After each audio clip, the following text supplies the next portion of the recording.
What's up, Forney? This is Sean Myers with the State of Forney. This is episode number 1 of the State of Forney business, and I'm here with Willie Grubaugh from G Farms, and he's going to talk about cowpooling today. Willie, if you would, give me a little introduction of yourself and tell us about yourself and a little bit about your business. Well, G Farms is our farm. It's a legitimate business. We have an LLC. G Farms Cowpooling, I think, is what everybody's curious to hear about, and that's what we'll talk about today.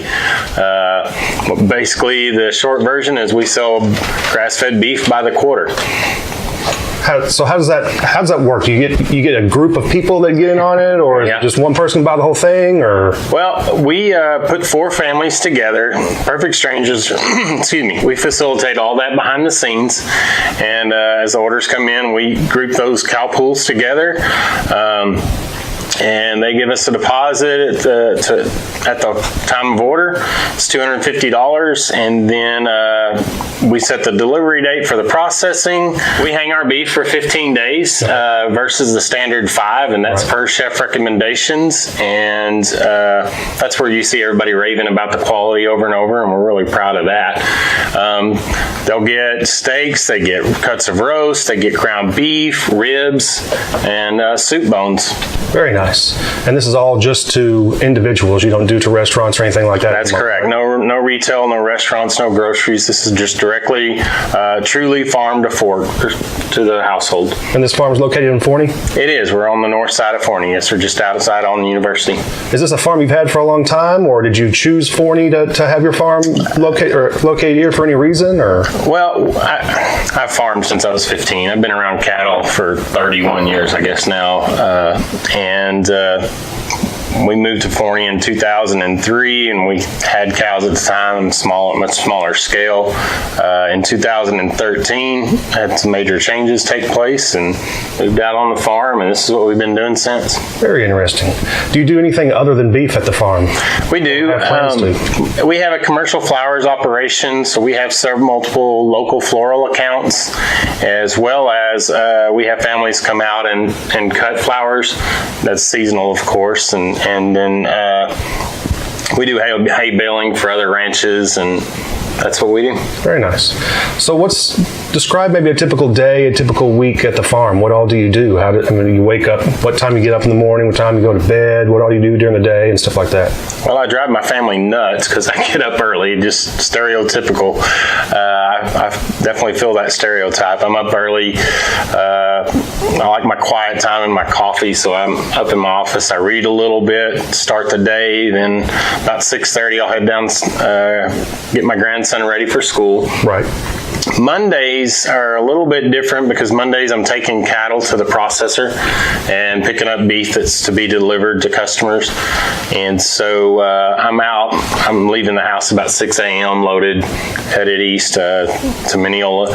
And then I'll deliver, and then we'll pick up the beef and make those deliveries that day. The rest of the week, get the grandson ready for school, get him off to school, head up to my office. I'll read for just a bit, kind of get my quiet time. Then I'll get in the tractor and go feed cows, count head, and then check all the pastures, kind of rotate around, checking fences different days. And then I'm back home around 10-ish, somewhere in there. And then just like any other business, I start responding to customer questions and messengers and messaging and text and phone calls and what came in through Facebook the night before. Nice. So since you started the cowpooling deal, what's been the biggest challenge you've come across so far? Biggest challenge? I don't know. I'm a big optimist, and it's been really humbling. I had no idea it would take off the way that it did. Right. Thank goodness we're prepared and we have the animals, but I hadn't really faced any challenges that really knocked me in the dirt or anything like that. I would say, well, let me back up. We started the farm in 2013. We started cowpooling last year. Like any business, when we started, I started with antiquated equipment, older, things that broke. When I was baling hay and getting through a field without a major breakdown was a big celebration. So stuff like that. As we moved and got into better equipment, life definitely got easier. easier. And Cowpooling, the way it's taken off, has just been unreal. Nice. Just the support has been amazing. That's excellent. Has there been anything since you started, whether you started your farm or you started the Cowpooling, that was sort of a light bulb moment where something just came to you, or maybe someone gave you a great idea that's really led into a different way of doing things or helped you? Yeah. So I went to start this. I went into neighborhoods, to one in Highland Park and one in Devonshire, and set up a Q&A through the assistance of a real good friend there in Devonshire, Monica Glover. And I got there, and there were 31 people that showed up. Wow. So I gave my presentation, and then I opened the floor and asked questions, and they were really engaged. They had sincere questions, and they really wanted what I had to offer and were intrigued.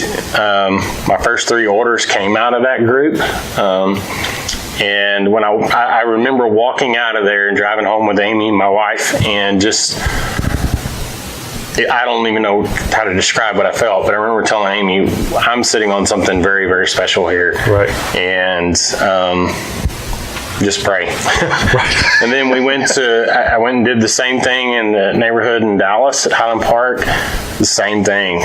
Room packed full of people, gave the presentation, opened the floor up for questions, and I mean, just one right after another. And they were genuinely intrigued, and they wanted to know what I was doing and how did I come up with this idea.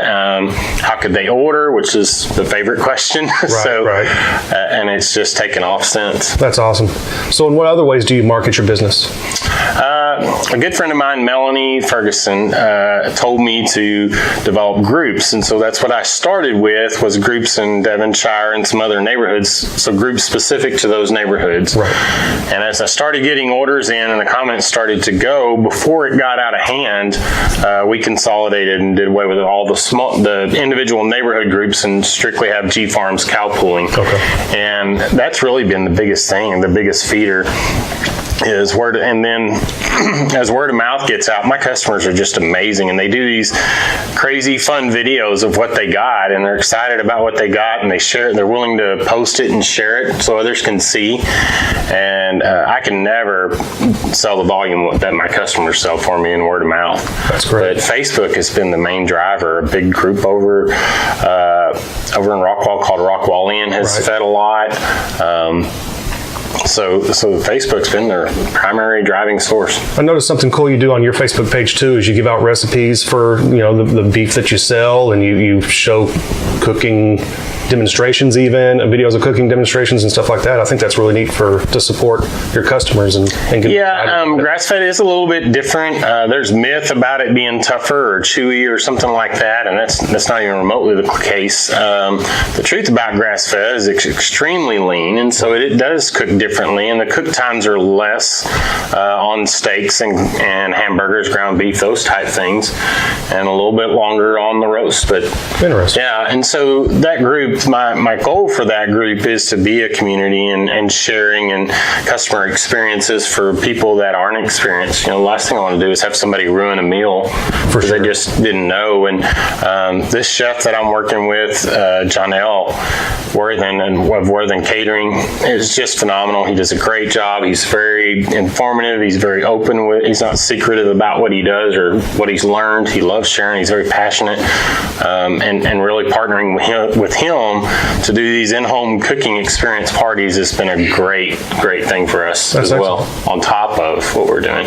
So on top of your marketing, do you see any ways that the city of Forney could help maybe promote more businesses or the existing businesses in Forney and help get new ones in here or anything like that?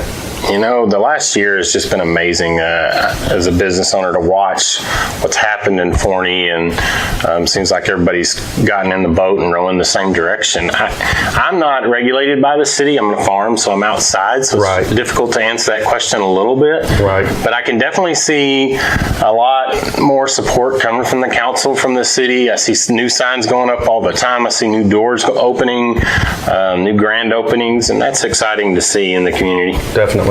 Okay. So Where are your favorite places to eat and shop in Forney? And besides your kitchen. Besides my kitchen. I'll tell you, one is Cheeky Cheek Boutique. It's a little boutique over there off 548 and 80. And I'm a dude. I don't shop there, don't get me wrong. But I do have a wife, and I hate shopping for her. She hates for me to shop for her. That's a no-win scenario. I told Mandy what I was facing, the owner. She was just an absolute sweetheart. We did a personal shopping experience for my wife. All the right sizes. They picked out all the right clothes, and I was a winner. My wife and I have been eating at Alfredo's on Saturday mornings for as long as we've been here. That's definitely a favorite for us. Van Ness Air Conditioning, Heating and Air. They take care of our units summer and winter, and they were just over because it was 17 degrees and not keeping up, and they got us fixed up, so that was important. Kind of like it is in the studio. Yeah, right? And they're local. They're just outside of town here. So, yeah, great folks. Citibank's just been amazing to support us and help us grow. And then Worthen Catering, that partnership's invaluable clearly every day. Definitely. That's great. If you were to start another business besides maybe being in the farming business or anything like that today, what would it be? It would be building a new house because my wife would leave me. Nice. So. Alrighty. That's it. I have enough irons in the fire, according to her. Well, there you go. Is there anything else you want to talk about your business? Anything else you want to point out? Any other services, any other products you have that you want to? No, I think we've covered it. We talked about how Cowpool works. You call me, place your deposit, you get your order. I'll give you a drop date, and then I'm going to give you the next conversation. It's going to be a delivery date and making arrangements for that. If you opt for delivery, they can pick it up. We got cleared for delivery back in November, and so that's been a huge success. Nice. People have just loved that it's brought to their home. Excellent. So, if you would tell everyone how they can find you, where they can find you on social media, Sure. Website, anything like that. The group is G Farms Cowpooling. It should pop up and be the first thing, especially if you're around Forney. Our business page is G Farms. It's on Facebook.com/GFarms16. And my cell phone number is how to order. It's 214-244-3871. If you're not talking directly to me, I just hired, as of Monday of last week, a customer service representative, a guy named Jared Bracken. So if you talk to him, don't be afraid. You've got the right number. Just making sure we don't give up any steps at all in customer service and quality. And that's where all my ratings and reviews are, is quality in the beef, the over and above level of service. And so we're not going to give that up. Excellent. Just because we grow. Sounds great. Thanks for coming in, Willie. It's good to talk to you, and that's the state of Forney. Awesome. Thanks, Sean. I appreciate you having me. Absolutely. Thank you.